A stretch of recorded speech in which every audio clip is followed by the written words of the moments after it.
来看渔业署的水试所宣布，伫澎湖成功发展出海胆仔仔的培养技术咯，饲的海胆嘛已经上市咯。咱做伙来看卖。东部渔业生物研究中心的养殖箱内，一只马粪海胆饲8个月，成长稳定，已经有一个手掌大，会当就饲。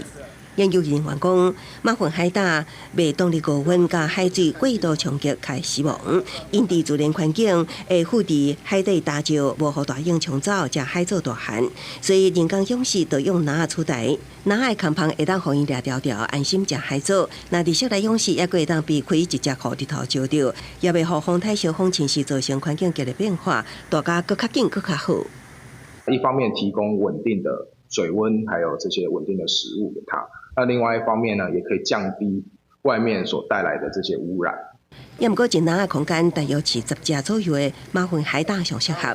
一栋海水容量的养殖箱大约只会当饲50只。为着提高渔民的养殖经济，利用室内养殖池的厝顶，会当装设太阳能板，也至阁会当发电提供养殖使用，寄出来电，也阁会当卖互台电，增加渔民的收入。这样子的环境之下，它的单位面积是受到限制的，所以我们必须要去想办法去增加它单位面积之内它可以获得的效益。